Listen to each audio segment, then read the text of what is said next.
fait ce processus des 21 jours. Donc on était en montagne, en pleine nature pendant cette période. Alors évidemment, quand on est connecté avec soi-même, au travers de la méditation, au travers du rire ou de la collégialité du groupe, le taux vibratoire il monte, il monte. Et là, c'est facile de goûter à ces énergies. Aussi, dans ces prochains jours, on va goûter aussi un état vibratoire qui sera très exceptionnel. On va pouvoir faire une introspection, un chemin à l'interne qui est très profond. On va pouvoir nettoyer aussi, je ne sais pas, les traumas d'enfance et autres. Et on va aussi pouvoir goûter le fait de pouvoir se nourrir aussi de cette collégialité, de cet amour qu'on va partager. Par rapport au processus, justement, l'idée c'est de connaître cet état, c'est que le corps puisse découvrir « Ah ok, c'est possible de vivre sans nourriture ». Après, il y a aussi peut-être toute une phase de reprogrammation qui doit être faite parce qu'on a ce qu'on appelle des peurs ataviques. Donc c'est des peurs qui sont dans nos tissus, qui sont dans nos cellules et qui nous disent si je ne bois pas après 2 jours, je vais mourir, si je ne mange pas après quelques semaines, je vais aussi mourir, etc. Donc là, c'est important d'être juste en conscience et on va dire de mettre à jour le corps par rapport à une certaine expérience. Donc là, il faut juste, on va dire, s'apprivoiser et puis dès qu'on sent un petit peu de peur qui arrive, juste commencer à parler avec notre corps. Okay. Moi, dans ma démarche, on va dire, personnelle d'évolution spirituelle, dans mon chemin de vie, moi j'aime bien avoir différents, on va dire, protagonistes autour de moi. Donc il y en a un qui va représenter mon corps physique, un autre qui va représenter mon corps émotionnel, un autre mon corps mental et puis mon dernier mon corps spirituel. Et puis juste le fait de les voir autour d'une table, je vais peut-être voir qu'il y en a un qui prend tout le temps la parole, ou il y en a un qui n'a jamais droit à dire, etc. Ou il y en a peut-être un qui va être un petit peu réprimé par rapport à l'autre. Souvent dans notre société, c'est le corps mental qui prend le dessus et c'est lui qui va comprimer soit le corps physique, soit le corps émotionnel. Donc rien que le fait d'être attentif à tous ces aspects qui nous composent, on peut avoir une discussion d'ouverture et permettre justement que tout le monde puisse s'épanouir. Parce que si par exemple on comprime l'émotionnel au travers d'un processus comme ça, ça va nous rattraper. On va forcer avec la volonté 1 mois, 2 mois, puis après paf, il y aura un retour en arrière, il y aura un retour vers la nourriture de manière assez brusque. Et puis là, qu'est-ce qui va se passer? C'est que ça va créer aussi une résilience dans le processus. Il y aura peut-être la culpabilité qui va se rajouter, etc. Puis au final, on aurait eu l'impression qu'on aurait gagné du temps en forçant avec la volonté, mais en fait on n'en a pas gagné du tout. Si dès le départ on avait été capable d'écouter peut-être le corps émotionnel et puis de travailler avec lui, de voir quand est-ce qu'on doit faire une pause, quand est-ce qu'on doit reprendre la nourriture, etc. Là, il y a le processus qui est beaucoup plus harmonique. Parce qu'on s'imagine, ok, on fait la programmation, on change, on appuie sur un bouton puis c'est réglé. J'aurais envie de dire non. Et puis, alors il y a des gens qui arrivent de cette façon-là, mais j'aurais aussi envie de dire c'est pas la meilleure des options. Parce qu'il faudrait profiter de ce processus comme étant vraiment un nettoyage à l'interne, un processus spirituel. Alors j'ai vu des gens qui viennent vraiment, je dirais, du côté du yoga ou de l'énergétique comme Qigong et compagnie, et ils ont vraiment adapté leur corps à ces nouvel état. Mais ils n'ont pas réussi on va dire, à profiter de ce voyage aussi en mettant cet aspect spirituel. Alors peu importe justement la durée du processus, tant qu'on arrive à en profiter pour savoir qui on est, là on est de toute façon gagnant. Moi je mettrais juste en avant comme quoi, juste le fait de faire par exemple 1 fois par semaine un jeûne sec, ça entraîne le corps à nettoyer vraiment profondément au niveau des mémoires parce qu'on a énormément de mémoire dans l'eau du corps. Donc on a 70% de notre corps qui est composé d'eau et là-dedans il y a énormément de mémoire. Et rien que le fait de travailler sur 1 jour de jeûne, mais jeûne sec, là on va permettre de changer complètement la mémoire qui est stockée ici.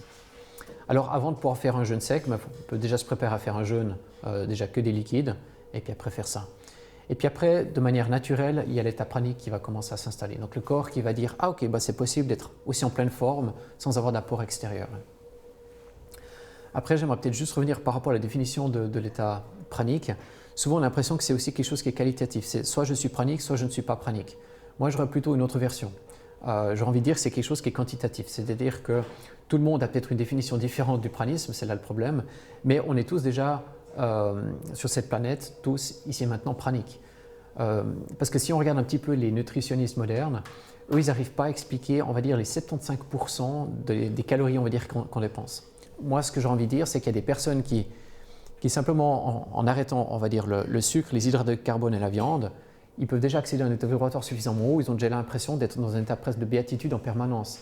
Et ils n'ont pas besoin d'être à un état où il ne faut plus qu'ils boivent de l'eau pour être, on va dire, bien sur son nuage. Donc pour moi, le prana, c'est vraiment on va dire, une incarnation de sa spiritualité. Là, j'ai aussi envie de profiter de dire, c'est qu'on est vraiment une âme spirituelle qui faisant une expérience matérielle et pas l'inverse. Et puis, je pense qu'à l'heure actuelle, il n'y a pas d'expérience aussi forte que le prana qui peut nous prouver ça. Souvent, il y a des gens qui pensent que le prana, c'est prendre au travers de la respiration. Alors, moi, je n'ai pas l'impression que c'est ça, c'est plutôt changer notre taux vibratoire et puis s'aligner avec le taux vibratoire de, on va dire, de l'amour inconditionnel de l'univers. Par contre, au travers d'un exercice de respiration, on peut accéder à ces états-là où on vibre plus haut. Donc au final, ça se rejoint après. Mais c'est une illusion de penser que le prana, il est là. Et puis si par exemple je suis en plein milieu d'une ville, je ne peux pas me connecter au prana. Même dans une cave, on peut se connecter au prana. C'est plutôt un état interne qui fait la différence. Pour être dans l'état pranique, c'est aussi important d'être connecté justement sur tous les plans en même temps. Et surtout sur les plans du sacré. Le sacré, c'est les 3 premiers chakras. Après le divin, il y a les 3 chakras du dessus. Puis après le chakra du cœur, il fait la communication entre les 3 du dessous et les 3 du dessus.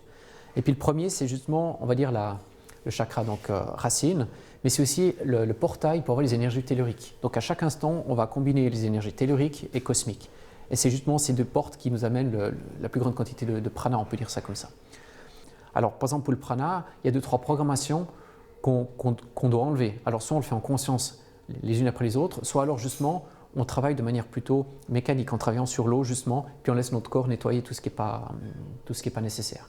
Parce que quand on va reprendre de l'eau, en général, justement après une journée dry fasting, donc de jeûne sec, là c'est aussi important de bénir l'eau. Moi je mets le verre près du chakra du cœur, j'envoie beaucoup de lumière, beaucoup d'amour, puis après je le bois. Parce que là il y a vraiment un autre taux vibratoire, il y aura une autre programmation. Et cet autre taux vibratoire va gentiment changer, on va dire, le taux vibratoire, j'irai moyen dans le corps. Donc on enlève une partie qui est peut-être plus nécessaire, puis on en rajoute une qui est avec un autre taux vibratoire. Alors, au niveau des croyances limitantes qu'on pourrait être confronté sur notre chemin en tant que pranique, la première, j'en ai déjà parlé, c'est le fait de penser qu'on va mourir si on n'a pas d'apport extérieur. Après, pour moi, le prana, c'est synonyme d'amour. Donc quand on dit « je me nourris de prana », c'est que je me nourris de la joie de vivre parce que je suis capable de me connecter à ce que l'univers me donne. Donc plus je serai dans la gratitude, plus je serai dans un état pranique. Et pour moi, j'ai envie de dire, le travail de l'état pranique, c'est ici et maintenant avec le sourire. À chaque fois que je serai avec le sourire, j'avancerai dans mon état pranique. Alors là, on parle que de l'état pranique, mais il y a des gens qui vont continuer de manger, on va dire, leur viande, leur hydrate de carbone, puis il n'y aura pas de souci. Avec leur sourire, ils vont aller dans leur chemin spirituel. Donc ça, c'est juste, on va dire, un chemin pour y arriver. Il y a des gens qui vont travailler beaucoup sur les mantras, par exemple, d'autres sur la méditation. On dit qu'il y a tous les chemins qui mènent à Rome. Je ne sais pas, il y a un livre qui parle de 999 options ou méthodes pour arriver dans sa spiritualité. Donc le prana, c'en est un. Voilà. Après, autre croyance limitante, c'est que par exemple, je ne suis pas assez. J'ai envie de mettre les gens dans 3 catégories. Alors souvent, les gens ils changent aussi de catégorie selon les domaines. Mais la première catégorie, c'est le avoir. C'est les personnes qui vont s'identifier par rapport à ce qu'ils ont. Après, c'est le faire. Les personnes qui vont s'identifier par rapport à ce qu'ils font. Donc, la première catégorie, c'est la grosse voiture. Deuxième catégorie, c'est bosser 10 heures par jour. Parce que si je ne bosse pas 10 heures par jour, je ne suis pas respecté par la société, par exemple. Et puis, troisième option, c'est je suis. Et c'est juste suffisant d'être. Alors, après, peu importe ce qu'on a ou ce qu'on fait, ce n'est pas important. On va dire, on récupère déjà notre substantifique moelle ou bien la définition de qui on est au travers de qui on est. Et ça, c'est fondamental pour le pranique. C'est qu'il n'a pas besoin de faire ou d'avoir à l'extérieur, il a juste besoin de travailler sur sa présence.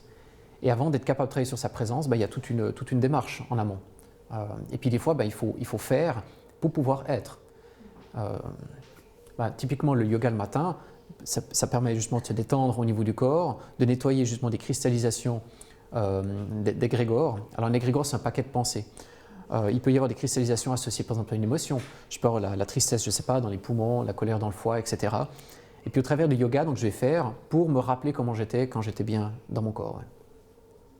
Voilà, alors une autre croyance limitante, c'est peut-être à chaque fois qu'on va lire une méthode, au processus des 10 jours, au processus des 21 jours, etc., on va mettre beaucoup d'attentes. Donc on va donner une autre responsabilité dans le processus. Or, peut-être il y a quelqu'un qui va peut-être arriver dans l'état pranique après ce processus, puis quelqu'un d'autre, il n'aura même pas goûté pendant quelques jours à cet état pranique, mais cette autre personne aura peut-être nettoyé beaucoup plus de choses qui avaient été nécessaires à ce moment-là de nettoyer. Donc ça peut être dans la petite enfance, une dépression qui est devenue presque un mode par défaut, puis que toute la vie, la personne a gardé cette tristesse. Donc il n'y a pas à regarder à l'extérieur, il y a tout le temps à regarder à l'intérieur. Ça, c'est, à mon avis, c'est quelque chose qui est important. Alors, ce qui se passe la première semaine, normalement, c'est jeûne sec. Donc, il y aura un nettoyage au niveau du corps physique. Donc, par exemple, toutes les choses, toutes les substances que j'ai l'habitude de prendre, que ce soit des médicaments, que ce soit la caféine, des drogues, ou etc., c'est les premiers 500 grammes, premiers kilos qui vont partir. Après, il y aura tout ce qui se passe au niveau émotionnel. Donc ce qu'il faut savoir, c'est que les lipides, c'est une cristallisation d'un égrégore. Donc si par exemple j'ai eu beaucoup de crainte, d'insécurité dans ma vie, ben, je me suis peut-être créé des murs de protection autour de moi.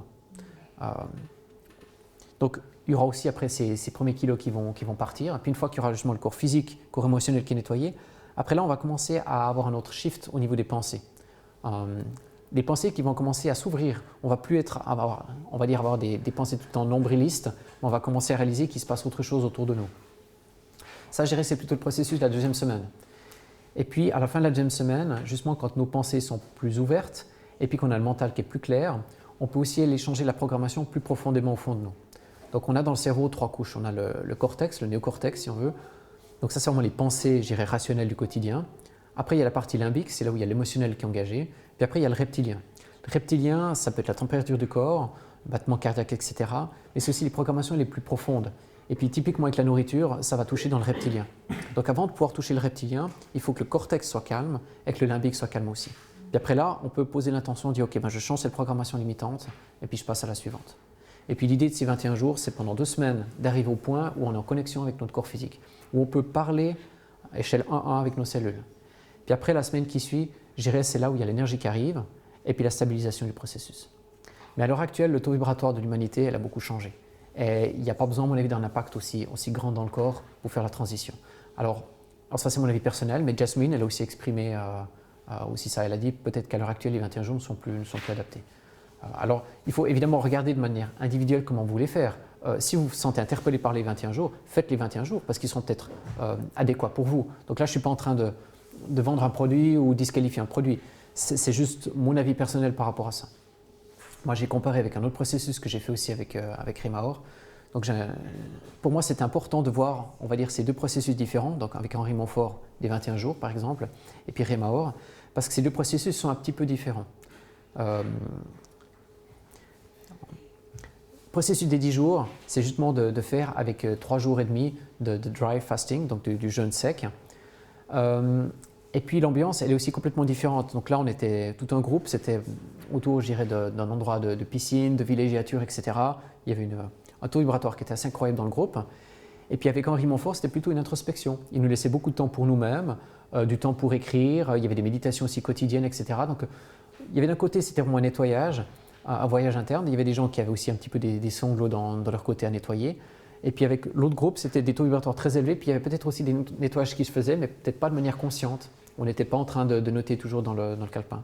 Et puis c'était notre mental qui était toujours activé sur quelque chose de particulier. On était, ok, ben là on va parler peut-être de l'intégration sociale, de comment vivre pranique dans une société, ou etc. Il y a peut-être aussi un journée sur la manifestation, comprendre comment nos pensées sont activées. Et sans s'en rendre compte, notre corps faisait l'adaptation. Parce que si on est face à nous-mêmes avec un appétit, notre mental va commencer à travailler. Alors ça peut être aussi intéressant parce qu'on a vraiment une introspection qui est consciente aussi. Mais là, ce n'était pas le cas. C'est qu'on laissait simplement notre corps, on avait confiance dans le processus, on faisait ces 3 jours pour nettoyer le plus possible, puis se rapprocher de l'état qu'on voulait, de l'état pranique. Par exemple, dans le cadre avec Rémaor, lui, il n'a pas envie qu'on soit sans liquide du tout, comme Viktor Trovianov, par exemple, ou autre. Lui, l'objectif, c'était qu'on se rapproche de ça, qu'on puisse nettoyer le maximum de choses. Et puis lui, il est tout le temps avec des jus, et puis il apprécie beaucoup ses jus. Donc après, c'est à nous de définir qu'est-ce qu'on a envie de vivre par rapport à ça. Et il y a des praniques justement qui gardent un repas par jour parce qu'ils aiment bien aussi manger et puis ils accèdent justement à ce taux vibratoire très élevé même s'ils mangent. C'est ça qui est intéressant. C'est que si on arrive à ajouter la spiritualité avec notre chemin pranique, on peut juste en adaptant 2-3 choses dans notre alimentation accéder à cet état de béatitude. Et des personnes qui l'auront fait de manière un peu plus, je dirais de manière pratique ou que dans le corps physique, ils devront aller peut-être beaucoup plus loin avant d'accéder à cet état de partage avec cet amour inconditionnel de l'univers.